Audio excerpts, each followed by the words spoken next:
Qantas is the flag carrier of Australia, and as such is responsible for really being there as the airline for Australians, connecting the country with locations right around the globe, while also having a very robust domestic and regional network. Across the Qantas Group, many aircraft play essential roles in the business. However, let's look today at the Qantas mainline and Qantaslink fleets specifically. If you haven't already, make sure to subscribe to GlobeTrotting. We hope you've been enjoying the content and there's much more to come. Qantas has 123 aircraft in service and 8 in storage.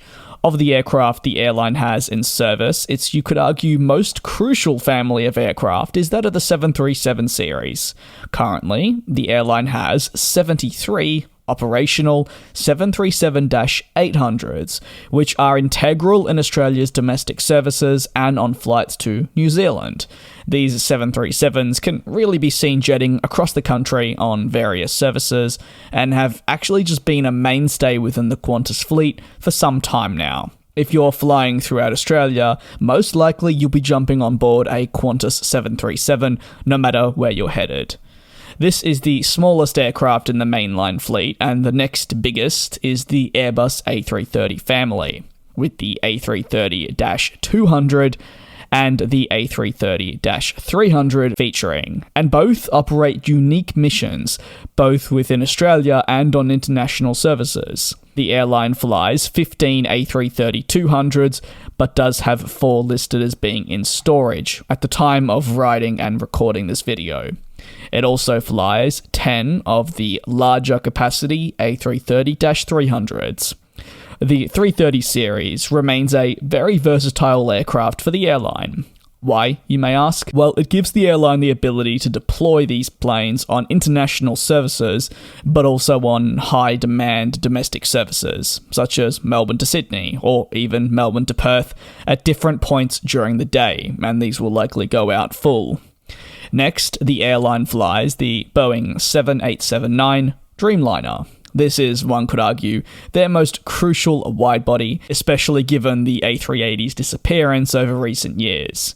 However, even with the Dreamliner being so essential, the airline actually only has 12 on its books. Again, this is at the time of recording.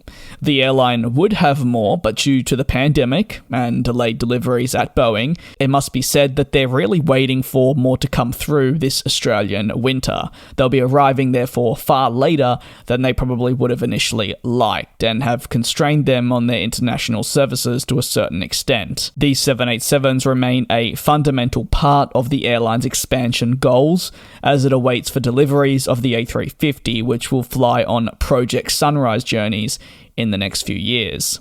Without additional 787s, as covered on the channel before, it is limited in the routes that it can serve. This is why there have been many calls for the airline to expand its commitment for the Dreamliner and really accept some of those options that they have included in the order. To its name, the airline does also have the world's largest passenger plane, the Airbus A380, and is currently in the process of returning these to service after a period where they weren't activated. Qantas did remain one of the few airlines in our industry that didn't rule out returning the type to its fleet, even at the height of the pandemic, in favour of it remaining, saying that it was a fundamental part of the makeup of its fleet. So even though, yes, they were grounded and have been out of action for some time, it was a matter of when they returned rather than if they'd return. For enthusiasts and general flyers, this was welcomed, given the immense love that the A380 gives passengers on board. They now have that opportunity once more to get on board the Qantas A380 to destinations right around the globe. The reactivation of the Qantas A380 has definitely seen some frowns from Qantas executives and much more, who have labelled it as frustrating. They simply can't keep up with the demand, and reactivating a plane the size of the A380 takes time. Therefore, it means staff are dedicated to reactivating one unit. There is space taken up at their maintenance facilities and everything else that comes with it. It's a process that many airlines have had to go through, but Qantas says it's hurting them. Over at Qantaslink, the airline flies 18 of the Boeing 717s, which operate on their more regional services, if you will. However, the Boeing 717s are very quickly seeing the end of the runway approach, as they'll be removed promptly, making way for the Airbus A320, which has been selected as the next choice for the airline moving ahead. 2 717s have already been put in storage, and more are planned to follow until the aircraft has been completely phased out. And it will end a pretty iconic era for the industry in Australia, where the Boeing 717 was definitely a mainstay, operating regional services right around the country. Additionally, the Qantaslink fleet has the likes of the Airbus A330, which operate in the western part of Australia, and the airline has 12 of these in service. One of the more frequently seen members of the family, away from the 737 in the group, is the Dash 8. They have 48 of this family of aircraft spread across the Dash 200, Dash 300, and the most popular Dash 400. The ERJ 190s and Fokker 100s also feature in the fleet. The overall Qantaslink aircraft family is actually very old. The average combined fleet age is 20 years, and that sees some families specifically alone average 30 years, 27 years, and 22.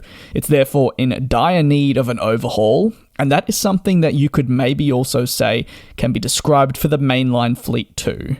These next 5 to 10 years at the Qantas Group will be huge for fleet renewal plans. While today's coverage explored both Qantas and Qantaslink, there's also their low-cost brand Jetstar, which is undergoing a overhaul too.